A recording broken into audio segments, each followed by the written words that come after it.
Hi TMJ Disorder sufferers, Simon the Shiatsu Guy here, and these are my video tips for managing your TMJ symptoms. This is kind of the third and final part of the Avoid series.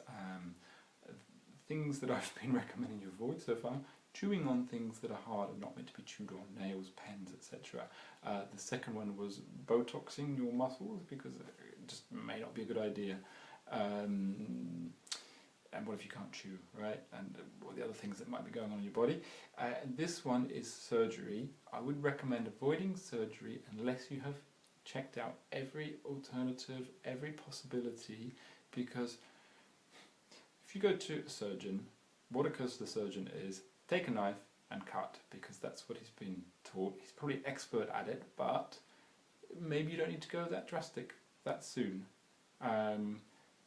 It's very unlikely that the actual cartilage has degraded, or that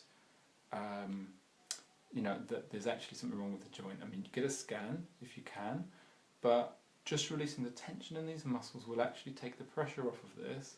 So it might feel like there's damage going on there, but it's probably just a lot of pressure with the top of the the mandible pushing into that joint, because you've got so much tension between here and here, because this is a very strong muscle, this is a strong bone. Cartilage, not so strong, not so tough, it's not made to be kind of crushed into. So I would say do everything you can to release this tension, work on the posture, work on relaxation techniques, work on getting rid of the underlying stuff that's causing all that tension to be in the jaw before you go under the knife, because you can't reverse it once it's been done. You may end up with complications, scar tissue, you don't know what they're going to do. So I would say, unless it's your final sort of option, then try everything else first. It may actually be cheaper to get some physical therapy, some massage, than to pay a specialist to go cutting into your head, basically. You can see I'm pretty against such drastic intervention. Like,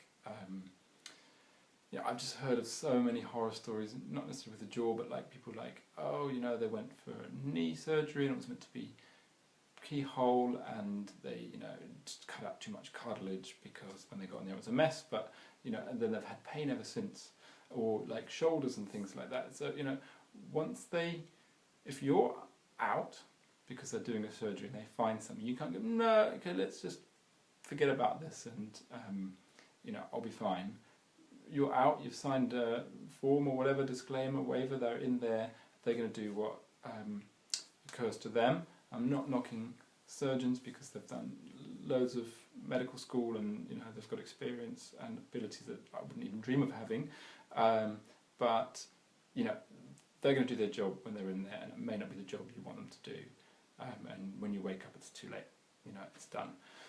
So just tread carefully, look at all the other options before you do anything that drastic as surgery. So I just really feel strongly about it. I don't know why I feel so strongly about it, but I do, because I think it's because it's irreversible, and if they make a mess of it, then you have to live with that, and it may make something that was a 6, 7, 8 out of 10, it might make it a 9 or a 10 out of 10, and it may be a really long-term issue. So yes, please just really check out your options before you do anything like that. Yes, okay, I think I've cooked this one. I think I've made my point. So just, please consider it before you do anything like that. Okay.